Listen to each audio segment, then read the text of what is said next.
emotional issues in law enforcement just don't go hand in hand. If you can't handle the job, you need to leave immediately before something like this happens. And if something like this happens, we absolutely demand greater accountability. We demand criminal charges. We're going to take a look at a mom of Hilton Head boy held at gunpoint by off-duty deputy, files a federal lawsuit in late September. This is available, of course, on Cop Talk Live, changing cop culture. It's coptalklive.org. Do not forget to go and subscribe for our daily newsletter. In late September on Hilton Head Island, South Carolina, a confrontation occurred that now stands as a stark reminder. When law enforcement wields extraordinary power and responsibility, the public must hold them to the highest standards possible. On September 28th, a group of three 14-year-old boys was walking on Squires Gate Road when they were confronted by an off-duty officer of the Beaufort County Sheriff's Office, later identified as former Master Sergeant William Billy Squires. The boys were walking lawfully, by all accounts, unarmed. According to videos, Squires points his loaded service weapon at them, threatening to shoot, grab one of the boys by the arm, and struggled with him in the roadway. After enlisting the help of the neighborhood civilians, labeled in lawsuit as vigilantes, Squires detained, handcuffed, and restrained them. The lawsuit, which you can click in the link there, shows up here, and let's look at some of the points of the lawsuit. The case arises from a brazen and unlawful incident involving Master Sergeant P.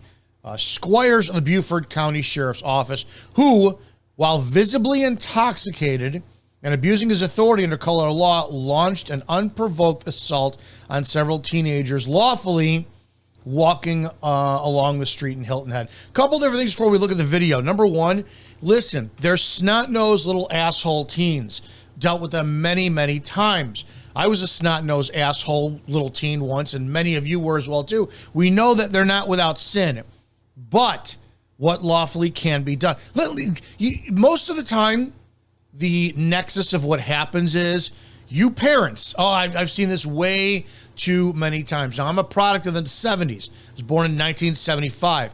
My mother had a heavy hand, beat the shit out of us. My father never laid a hand on us. We were classically conditioned. Don't do that. You do that, you got the shit cracked out of you. You never did it again. That classical conditioning probably saved my life from all the crap that I could have done or would have done had I not. Now, the problem is the Karens of the world in the late 90s all of a sudden they started making sure that physical discipline never happened because of the horrible trauma that they went through in their life. They never want their kids beaten, right? You had the advent of participation awards, and all of a sudden if you yelled at a kid or if you disciplined a kid, you went to a restaurant and your little snot-nosed Jimmy there is causing a fit, and you take his hand and go, well, Karen across the aisle at a booth who should have been minding her own business and enjoying her clam chowder looks over at you and goes and calls the police. Next thing you know, there's a DCFS file against you. The kids are removed from your home for a week while they're doing their investigation. And mom and dad are never going to do that again. And what that does is grows this spoiled little bitch bastard in the household to now they know they can get away with anything. And if you go and threaten discipline, they threaten to call 911, and you're sure as hell not going through that again. You fast forward to the age of doxing and social media. You beat your kid to save their life and to make them a proper functioning member of society. You're going to jail. You're getting public shamed. Your mugshot goes up on a line as a child abuser. People don't read the title, or only read the title. They don't read the article. And the next thing is, you are the villain of all villains, and you deserve complete shunning, social exilation, and doxing. And that's it. It's horrible. These kids grow up with no accountability. They go to work. They don't listen to what their boss says. They get fired, then they wind up suing because their boss terminated them with cause, but they don't think so. You fast forward, bring that on the street with cops, and if they don't listen to their teachers, don't listen to their parents, don't listen to their bosses, you think you're going to listen to cops? It is a cycle I have seen countless times responding to domestics where you get the 911 call, domestic in progress, go up to the house, and they're screaming and yelling. You walk in, you go, what? My daughter told me to go fuck myself when I told her to clean her room. And you look and there's this kid standing on the stairs with her arms folded and huffed and puffed. And you're like, what do you want us to do? Well, I can't. Ma'am, Not a damn thing we could do for you. You let this behavior happen. At 2 years old, when you decided that little Jane could throw shit around the house and you went, oh, that's cute, Jess. You such a good... No, we have to talk to her. And you think you can talk to a child and reason their undeveloped brain to think like you do? You lost control. Now, we would advocate this. We will not arrest you for physical discipline as long as there's no marks and it's not excessive. We're not telling you what to do, but should you wind up using physical discipline on your child and it is not unlawful, like just giving you an example, not saying you should do it. If your child says, Mom, fuck you, and you backhand that child across the mouth for a classical conditioning session, we're not going to arrest you for that. Now, if you take the belt and there's welts on her, which some children do deserve, but I'm not a parent, so I'm not going to comment, that's going to be a different story because now we have to get involved because the state says in a domestic circumstances when there are visible marks, we must arrest. So I'm not saying that I don't feel the neighborhood, the townshood, the people of what the deputy did. I'm saying I understand. Doesn't make it right. Doesn't make it right. We have a minute 27-second video. Well, in a minute 27 seconds, I don't know what led up before this. I don't know if the neighbors were so frustrated they called 911 and then they said, oh, hey, you know, Deputy so-and-so here's a cop. Let's go call him and let's see what happens. But if the lawsuit alleges that he was intoxicated, which once again, have no proof of that, I guess it's going to be a different story. So we're going to take a look at this together and see the incident. Get on the ground. Bro, Get what on the ground. Come here. Come here. Yeah, you see. Get down. Oh, you're about to get arrested. No, you can't get on the ground. What the f***? Get on the ground.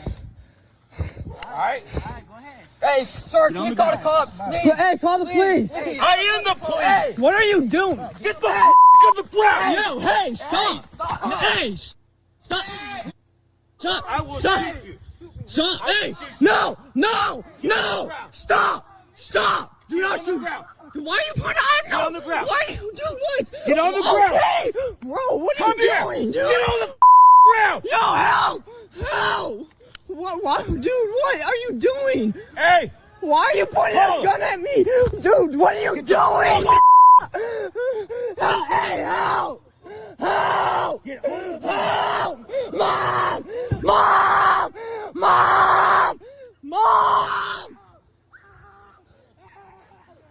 Mom! He's dragging him! Yo, what are you doing? What are you doing? Now! Dude, Now. All right, let's see a couple of different things of these. Number one, when I look at this, Bro, what the? just based on the way he's dressed, this is going to be my assumption and assertion. These are professional opinions of somebody who did the job. Come here! Come here! Dude's on his day off. He's had enough of this shit. So he's in his personal clothes, and he throws on his vest over his off-duty clothes because he's in shorts, slippers, and some kind of just regular shirt and a baseball. He looks like a fucking slob, and he throws on his tactical vest to make himself look a little bit more accountable, grabs his pistol, goes outside, and he's dealing with the kids. Now, remember, I understand this doesn't make it right. That just doesn't make it right? Yeah, you see. Get down. Oh, you're about to get arrested. No, you can't Get on the ground. What the f***? Get on the ground. Now, pointing his pistol at juveniles, I read at one point that somebody from the public said these kids had a gun. Well, what's your options? Call your department. Call your agency. Be a little bit more tactical. Let's, for argument's sake, debate and say 100% these kids had a gun. Your tactics should have been a little better. You hold them at gunpoint. You wait for the cavalry to arrive. You sit there. That's it. That's going to be your articulation. Hey, freeze! Don't fucking move. Don't fucking move. Do me a favor. Don't move. You could tell he's pissed. The problem I also have is when you go hands-on, as you have a pistol, you lose that fine finger manipulation, right? Meaning that even if your finger is on the trigger with your pistol hand and you grab with your left hand, your right hand is going to sympathetically reflex at the same way. It's like walking and chewing gum at the same time, patting your head, rubbing your stomach. Your body's going to react to it. I also don't like that here. Come here. Yeah, you see. Get down. Oh, you're about to get arrested. You shouldn't be grabbing. If you have a pistol in your hands, you don't go hands-on. Too many things can happen poorly. You don't do it. Oh, you can't Get on the ground. What the f? On the ground. Pointing your pistol at people is 100% deadly force. Was there deadly force warranted in this police interaction? Number one, if he's a deputy, I don't know. Like state troopers, I guess they're on 24/7. Municipal cops were not, to my knowledge, in the state of Illinois. Off duty, we did not have lawful seizure powers in Illinois. So that meant off duty, I could not do a traffic stop. Have I done them? Yes. Absolutely. I used to drive back and forth in my car, in my uniform, my personal car to work. There were times in uniform I would roll the window down and pull over because somebody was doing something that was illegal, right? I've done those. Looking back lawfully, no, I don't believe I had the authority to do it. You make a better witness as in the state of Illinois. And then that also goes into the morality issue. Well, if you're at a diner off duty and you got your pistol on you, somebody breaks and starts shooting, you have no seizure powers. It is a gray area that I'm at this time, I'm not going to discuss. We have to dive more into that later on. All right, go ahead. Hey, sir, can you call the cops? Grabs the bag. Hey, call the police. I am the police. What? He grabs the bag. What's he doing? Is this an illegal search? What is his probable cause to go in this bag and violate their Fourth Amendment? Yeah, there's kids playing in the middle of the street that could be loud, noisy, obnoxious, and neighbors are pissed at this. What, in the name of God, put you in the right frame of mind to say, I'm going to put on my vest, my gun, go out, snatch up their shit, and start going through it? What are you doing? Get the f on the ground. Yo, hey, stop. Hey, stop. Again, he's outnumbered. He goes to his pistol. All right, this is a problem. You got yourself in this. This is what we see more and more lately of the officer-induced jeopardy. You have 3-on-1. You're going to your pistol. If you shoot one of them, the bootlicking mob who's uneducated is going to continue to say, play stupid games, win stupid prizes. We don't say, officer, if this was a man with a gun call that you got from your neighbors, what good tactic do you think it was to be involved by yourself? Going in with your gun drawn, holstering your gun, grabbing property, grabbing them, grabbing your gun again. Your tactics were abhorrent and they were shit. And you purposely put yourself in a position to be outnumbered, outflanked, and drawing your pistol and using it. You can't be protected over this. Stop. Hey, no, stop. Now, when you hear the yelling, I mean, let's call it what it is, man. Kids are seeing cops shoot unarmed people every fucking day in America. Literally not every day, more often than is necessary. We see it.